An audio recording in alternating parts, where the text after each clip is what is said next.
इस वीडियो में एक नया चैप्टर अब शुरू करना जा रहे हैं, वैद्युत परिपथ। और मुख्य रूप से इस चैप्टर का जो केंद्र बिंदु होगा वो होगा किरचॉफ के नियम। बाद में हम चर्चा करेंगे कि ये नियम कहाँ कहाँ पर उपयोग में लाए जाते हैं। तो उसके लिए जो आधार हमको चाहिए, जो पूर्व ज्ञान की आवश्यकता है, उसकी पहले बात करते हैं। तो सबसे पहले वैद्युत सेल। तो वैद्युत सेल क्या होता है? वैद्युत सेल एक ऐसी युक्ति है जो किसी परिपथ के किन्हीं दो बिंदुओं के बीच में विभवांतर को बनाए रखती है। तो जैसा हम जानते हैं कि जब किसी भी परिपथ में या किसी भी तार में हमको धारा प्रवाहित करनी होती है तो विभवांतर की आवश्यकता होती है। तो सीधे सीधे सेल धारा प्रवाहित करने के लिए एक उपाय हमारे पास होता है। अब सेल बेसिकली होता क्या है, वो एक मोटा आइडिया दिमाग में हमारे होना चाहिए। जो सबसे पहले जो सेल बनी थी, वोल्टाइक सेल, उसका एक मोटा खाका यहाँ पर हम देख रहे हैं। एक बर्तन है, इस बर्तन में एक द्रव कोई भरा होता है जिसको इलेक्ट्रोलाइट बोला जाता है। और इस द्रव में विभिन्न धातुओं के दो प्लेटें, इस तरह छड़ें कह लें इनको, दो छड़ें जो हैं वो डुबा दी जाती हैं। अब इन छड़ों को डुबाने का एक कॉम्बिनेशन होता है, पूरा पूर्व ज्ञान पर आधारित होता है कि इस इलेक्ट्रोड, इनको इलेक्ट्रोड कहा जाता है। तो इलेक्ट्रोड्स को जब हम इलेक्ट्रोलाइट में डुबाते हैं तो एक इलेक्ट्रोड धनावेशित हो जाता है और दूसरा इलेक्ट्रोड ऋणावेशित हो जाता है। तो धन और ऋण के कारण क्या होगा, इस तरीके से एक धनावेशित हो गया, दूसरा ऋणावेशित हो जाता है। तो अब अगर इसको हम एक तार के द्वारा जोड़ दें तो क्या होगा, उस तार के सिरों के बीच में एक विभवांतर स्थापित हो जाएगा। इस सेल के कारण प्लस और माइनस की बात हो रही है, तो एक धारा प्रवाहित होने लगेगी। तो इस तरीके से अगर एक प्रतिरोध हमने लिया, इसको कनेक्टिंग वायर्स के द्वारा सेल से जोड़ दिया, तो जैसे ही जोड़ेंगे परिपथ में एक धारा बहने लगेगी धन इलेक्ट्रोड से ऋण इलेक्ट्रोड की ओर। तो ये जो धारा का प्रवाह हो रहा है तारों में, वो मुक्त इलेक्ट्रॉनों के द्वारा होता है, जैसा हम पहले भी पढ़ चुके हैं। अब क्योंकि धारा एक बंद परिपथ में प्रवाहित होती है, तो बाहर अगर धारा है तो सेल के अंदर भी एक धारा होनी चाहिए।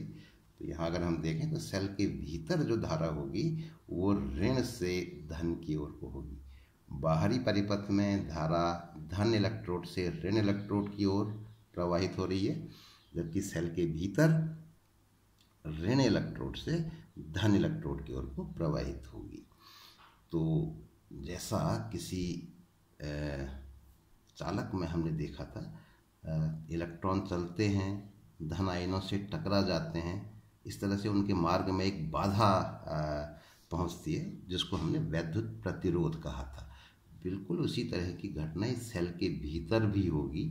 अब यहाँ पर ये चालक तार नहीं है बल्कि एक इलेक्ट्रोलाइट है, वैद्युत अपघट्य है। तो इस वैद्युत अपघट्य में जो धारा का प्रवाह होता है वो आयनों के द्वारा होता है। जो भी इलेक्ट्रोलाइट हमने यहाँ पर ले रखा है, जैसे सोडियम क्लोराइड का घोल ले रखा है, तो सोडियम और क्लोरीन, इस ये जो है इसमें आयन होंगे इनके, तो सोडियम और क्लोराइड आयन जो है मौजूद रहेंगे। तो सेल के भीतर जो धारा का प्रवाह होता है वो आयनों के द्वारा होता है। तो जैसे बाहरी परिपथ में तार में कहें इलेक्ट्रॉनों के मार्ग में धनायन एक बाधा डालते हैं, वैसे ही ये इलेक्ट्रोलाइट के जो अणु होते हैं वो भी इन आयनों के प्रवाह में एक बाधा डालते हैं। तो जैसे हमने बाहर इसको वैद्युत प्रतिरोध कहा था, वो बाहरी परिपथ में था।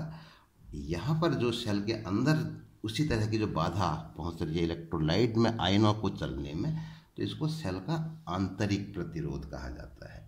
तो जैसे प्रतिरोधक को हमने बाहर दिखाया, ऐसे इसके अंदर भी एक प्रतिरोध है, तो इस प्रतिरोध को आंतरिक प्रतिरोध कहा जाता है। जो बाहर है इसको बाह्य प्रतिरोध कहेंगे और जो अंदर है इसको आंतरिक प्रतिरोध कहेंगे। तो जैसा हमने पढ़ा था, किसी प्रतिरोध R में अगर I धारा प्रवाहित हो रही हो तो ऊष्मा प्रकट होती है, P बराबर VI P बराबर आई स्क्वायर आर, P बराबर V स्क्वायर बटा आर, ये 3 सूत्र हमने पढ़े थे, तो ऊष्मा उत्पन्न हो रही है। तो जैसे बाहरी परिपथ में शक्ति खर्च होगी, बिल्कुल इसी तरीके से आंतरिक पथ प्रतिरोध में भी शक्ति खर्च होगी, यानी कि वहाँ पर भी कार्य किया जाएगा। तो सेल के द्वारा इस धारा को, आवेश को प्रवाहित करने में या वैद्युत धारा के प्रवाह को बनाए रखने में कार्य किया जा रहा है। तो ये कार्य सेल के बाहर भी हो रहा है बाह्य प्रतिरोध में, और सेल के अंदर भी हो रहा है आंतरिक प्रतिरोध में। तो इस बात को हमें दिमाग में रखना है आगे चीज़ों को समझने के लिए। तो ये जो आंतरिक प्रतिरोध है सेल का, ये कुछ फैक्टर्स पे निर्भर करता है। वो फैक्टर्स इस तरीके से हैं। सबसे पहले है इलेक्ट्रॉनों के बीच की दूरी। हमने वैद्युत अपघट्य में इलेक्ट्रोड डुबाए हुए हैं दो, तो इनके बीच की दूरी कितनी है उस पर जो है आंतरिक प्रतिरोध निर्भर करता है। अगर ज़्यादा है दूरी तो आंतरिक प्रतिरोध ज़्यादा होगा, और ये इलेक्ट्रोड अगर एक दूसरे के नज़दीक हैं तो फिर आंतरिक प्रतिरोध कम होगा। दूसरा है इलेक्ट्रॉनों का वैद्युत अपघट्य में डूबे क्षेत्रफल पर कितना भाग इलेक्ट्रॉनों का वैद्युत अपघट्य में डूबा है। जितना अधिक डूबा होगा प्रतिरोध उतना कम होता है। और तीसरा है वैद्युत अपघट्य की प्रकृति। हमने कौन सा वैद्युत अपघट्य ले रखा है, तो अलग अलग वैद्युत अपघट्यों के लिए आंतरिक प्रतिरोध जो है वो अलग अलग होता है। और उसकी सांद्रता क्या है, उसका गाढ़ापन क्या है। अगर ज़्यादा गाढ़ा है तो आयनों को चलने में उतनी ज़्यादा बाधा पहुँचेगी, और जितना पतला है इलेक्ट्रोलाइट उतनी आसानी होगी। तो बाधा अधिक का मतलब प्रतिरोध अधिक, और बाधा कम का मतलब प्रतिरोध कम। तो इस तरीके से आंतरिक प्रतिरोध एक महत्वपूर्ण कारक है, तो इसको भी हमें ध्यान में रखना है। अब इस सेल की जो बनावट हमने देखी, मोटा एक ब्लॉक डायग्राम दिमाग में होना चाहिए। अब इसको हम सर्किट में जब बनाएंगे तो इसका सर्किट डायग्राम हम कैसे बनाएंगे। सेल के लिए इस तरह से एक संकेत दिया जाता है। दो इलेक्ट्रोड जो उसमें डाले गए हैं, तो उन इलेक्ट्रोडों के लिए दो रेखाएं खींची गई हैं, जैसे दिख रहा है इसमें, एक बड़ी रेखा और एक छोटी रेखा। तो बड़ी वाली रेखा धन इलेक्ट्रोड को निरूपित करती है, और छोटी वाली रेखा जो है वो ऋण इलेक्ट्रोड को निरूपित करती है। बाकी दो तार हैं कनेक्टिंग वायर जो बाहर को हमने दिखा रखे हैं। तो बाहर से इसके साथ हमेशा एक आंतरिक प्रतिरोध होगा। सेल के साथ आंतरिक प्रतिरोध अवश्य होता है, इसका मान शून्य कभी नहीं होता है। तो इसको सेल के साथ दिखा देते हैं ऐसे, और कहीं कहीं इसको एक बॉक्स में डॉटेड लाइन से बंद करके भी दिखाया जाता है। तो ये इसका आंतरिक प्रतिरोध है। आंतरिक प्रतिरोध के लिए स्मॉल आर संकेत लिया गया है, और बाह्य प्रतिरोध के लिए कैपिटल आर संकेत। तो एक बाह्य प्रतिरोध में इस सेल के द्वारा धारा प्रवाहित की जाएगी। ये कनेक्टिंग वायर्स हैं इस तरीके से। तो परिपथ में एक धारा बहने लगेगी, धन इलेक्ट्रोड से बाहर को निकलती है और ऋण इलेक्ट्रोड पर प्रवेश करती है।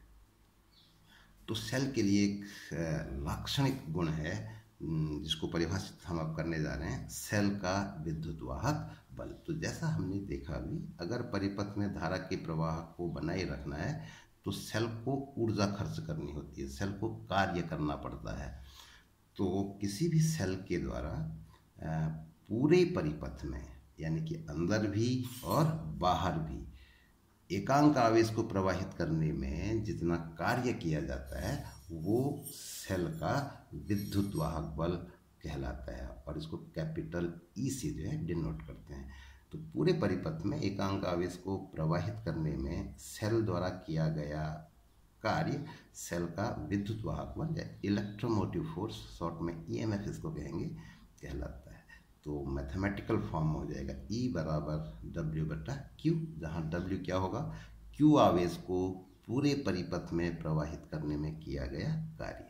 तो इस सूत्र से हमको दिख रहा है इसका जो मात्रक होगा जूल प्रति कूलम, या फिर इसको वोल्ट कहा गया, जैसे विभवांतर के केस में भी था, बिल्कुल उसी तरह की डेफिनेशन है ये। तो इस तरीके से विद्युत वाहक बल किसी सेल का एक लाक्षणिक गुण होता है, तो इस तरह से इसको परिभाषित किया गया है। ऐसे ही जो बाहरी परिपथ है प्रतिरोध R, इसके सिरों के बीच विभवांतर कितना होगा, जैसा हम देख रहे हैं ये बाह्य प्रतिरोध के दो सिरे सेल के दो इलेक्ट्रोडों से भी जुड़े हैं, तो इसको सेल का टर्मिनल विभवांतर यानी इलेक्ट्रोडों के बीच का विभवांतर या फिर प्रतिरोध के सिरों के बीच विभवांतर भी इसको कहा जा सकता है। तो इसको कैसे परिभाषित करेंगे, पहले से हम जानते हैं इसको। तो एकांक आवेश को सेल के बाहर एक टर्मिनल से दूसरे टर्मिनल तक प्रवाहित करने में सेल द्वारा किए गए कार्य को सेल का टर्मिनल विभवांतर कहते हैं। तो जैसा हम डायग्राम में देख रहे हैं, ये जो बाह्य प्रतिरोध है इसके सिरों के बीच भी वही विभवांतर होगा जो सेल की प्लेटों के बीच है। ये जो प्रतिरोध, आंतरिक प्रतिरोध दिखाया गया है, वास्तव में सेल के अंदर है, लेकिन अब सर्किट में इसको इसके बाहर दिखाया जाता है। तो इस तरीके से विभवांतर के लिए क्या होगा, V बराबर W बाह्य बटा Q, बाहरी परिपथ में यानी कि प्रतिरोध के एक सिरे से दूसरे सिरे तक या सेल के एक टर्मिनल से दूसरे टर्मिनल तक Q आवेश को प्रवाहित करने में किया गया कार्य W बाह्य कार्य करके इसको कहा गया है। तो ये जो है विभवांतर की डेफिनेशन होगी। अब हम विद्युत वाहक बल और इसके टर्मिनल विभवांतर के बीच में एक महत्वपूर्ण सूत्र, उसकी बात करेंगे। तो विद्युत वाहक बल, विभवांतर एवं आंतरिक प्रतिरोध में संबंध। तो जैसा हमने ये परिपथ बनाया हुआ है, सर्किट डायग्राम बनाया हुआ है, इसमें I धारा प्रवाहित हो रही है। E विद्युत वाहक बल का एक सेल है जिसका आंतरिक प्रतिरोध स्मॉल r से दिखाया गया है और बाह्य परिपथ में एक प्रतिरोध जिसका कैपिटल R से दिखाया गया है। इसमें जो है सेल के द्वारा धारा प्रवाहित हो रही है। तो जैसा हमने विद्युत वाहक बल को अभी परिभाषित किया था, तो उस परिभाषा का उपयोग करते हुए जो सूत्र हमने लिखा था उसको अब हम फिर से लिखने जा रहे हैं, क्योंकि एक सूत्र हमको यहाँ पर प्राप्त करना है। तो E बराबर होता है W बट्टा Q, अभी जो हमने पढ़ा। अब ये W क्या था, Q आवेश को पूरे परिपथ में अंदर भी बाहर भी, तो ये टोटल वर्क डन होगा, टोटल वर्क। तो इस तरीके से W को हम कहेंगे W टोटल, अंदर भी बाहर भी। तो W T बराबर क्या हो जाएगा, EQ। अगर हम इस E बराबर WQ को क्रॉस मल्टीप्लाई कर दें तो W बराबर EQ। अब क्योंकि Q बराबर IT होता है विद्युत धारा की परिभाषा, तो इस तरीके से ये हो जाएगा W टोटल बराबर EIT। इसी तरीके से विभवांतर की डेफिनेशन अभी हमने पढ़ी। ये जो बाह्य प्रतिरोध है इसके सिरों के बीच विभवांतर या बैटरी का टर्मिनल विभवांतर। तो एकांक आवेश को सेल के बाहर एक टर्मिनल से दूसरे टर्मिनल तक प्रवाहित करने में सेल द्वारा किए गए कार्य को सेल का टर्मिनल विभवांतर कहते हैं और इसका मान बाह्य प्रतिरोध के सिरों के बीच विभवांतर के बराबर भी होता है। तो V बराबर W बाह्य बटा Q। तो इस तरीके से W बाह्य का मान हमको प्राप्त हो जाएगा VQ, क्रॉस मल्टीप्लाई कर देंगे इसको, इसका मान भी हो जाएगा VIT, वही Q बराबर IT का उपयोग करते हुए। अब क्योंकि सेल की जो धारा है वो सेल के अंदर जो आंतरिक प्रतिरोध है उसमें भी प्रवाहित हो रही है, तो वहाँ भी ऊर्जा खर्च होगी, तो वहाँ पर भी सेल को जो है वो कार्य करना पड़ेगा। तो यदि सेल के भीतर आंतरिक प्रतिरोध के कारण विभव पतन भी हो तो सेल द्वारा किया गया कार्य W इंटरनल, आंतरिक कार्य। तो जैसे W एक्सटर्नल को हमने कहा था, वहाँ पर जो बाह्य प्रतिरोध था उसके सिरों के बीच में कैपिटल V विभवांतर हमने माना था, कैपिटल V विभवांतर उत्पन्न हो गया, इसको विभव पतन भी कहते हैं। बिल्कुल इसी तरीके से सेल के अंदर भी जो विभवांतर उत्पन्न होगा प्रतिरोध स्मॉल r के सिरों के बीच, उसको सेल के भीतर आंतरिक प्रतिरोध के कारण विभव पतन कहते हैं। तो स्मॉल v से हमने उसको दिखा रखा है। तो क्या हो जाएगा, बिल्कुल इसी तरीके से VIT, बाह्य प्रतिरोध में कैपिटल VIT था, आंतरिक प्रतिरोध में स्मॉल VIT हो जाएगा। अब अगर हम V बराबर IR ओम के नियम का इस्तेमाल करें तो V सेल के अंदर और स्मॉल r ये भी सेल के अंदर, तो V बराबर IR, तो हमको प्राप्त होगा W इंटरनल बराबर I स्क्वायर RT। अब ऊर्जा संरक्षण के नियम का अगर हम उपयोग करें, ये तीन हमारे पास संबंध है, W total, W external, W internal, बाह्य कार्य, आंतरिक कार्य और कुल कार्य। तो ऊर्जा संरक्षण के नियमानुसार कुल कार्य आंतरिक और बाह्य कार्यों के योग के बराबर होना चाहिए। सबके मान रख दिए, EIT, VIT, I square RT, जो ऊपर हमने रखे थे मान। अब इसमें I और T हर पद में आ रहा है, तो IT से पूरी समीकरण में भाग दे दें तो मिलेगा E बराबर V प्लस IR, या फिर इसको पक्षांतरण कर दें तो मिल जाएगा V बराबर E माइनस आई आर। अब इसमें एक महत्वपूर्ण चीज, अगर I का मान शून्य हो जाए तो क्या होगा इस समीकरण में, देखें V बराबर E माइनस आई आर, तो क्या हो जाएगा, I का मान शून्य करने से आई आर वाला पद खत्म हो गया, तो V बराबर E हमको प्राप्त हो जाएगा। तो अगर सेल से कोई धारा न ली जा रही हो, I बराबर 0, तो सेल की प्लेटों के बीच जो टर्मिनल विभवांतर होता है, प्लेटों के बीच विभवांतर का मान सेल के विद्युत वाहक बल के बराबर होता है। तो ये एक महत्वपूर्ण फैक्ट है जिसका आगे चलकर हम कई जगहों पर इस्तेमाल करेंगे।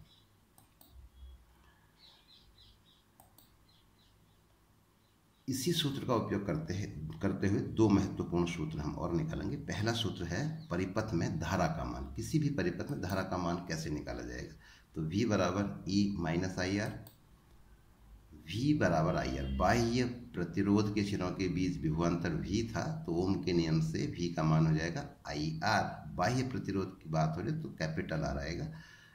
अगले स्टेप में आई वाले पदों को हम बाईं ओर ले आते हैं और I को कॉमन ले लेते हैं, तो आई आर प्लस आर हो जाएगा बराबर ही। इस तरीके से I बराबर E बटा आर प्लस आर।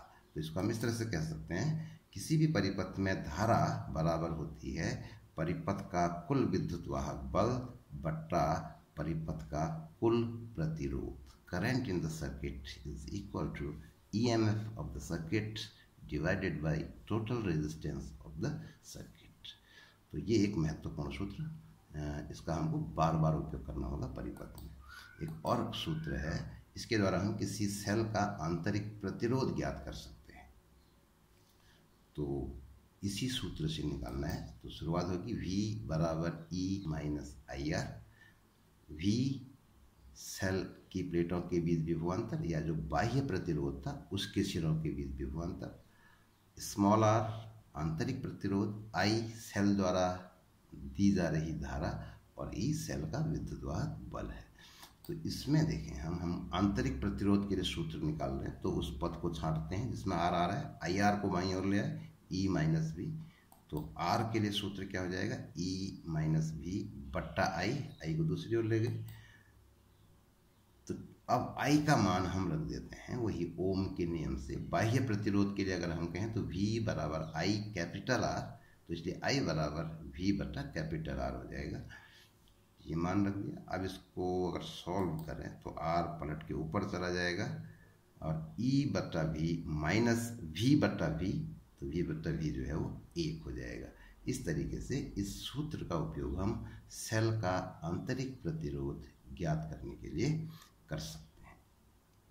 तो ये एक बहुत ही महत्वपूर्ण सूत्र, V बराबर E माइनस आई आर, इसको हमें दिमाग में रखना है। जहाँ जहाँ भी इलेक्ट्रिक सर्किट्स की हम बात करेंगे वहाँ वहाँ इस सूत्र का उपयोग होगा। तो इस एपिसोड में इतना ही।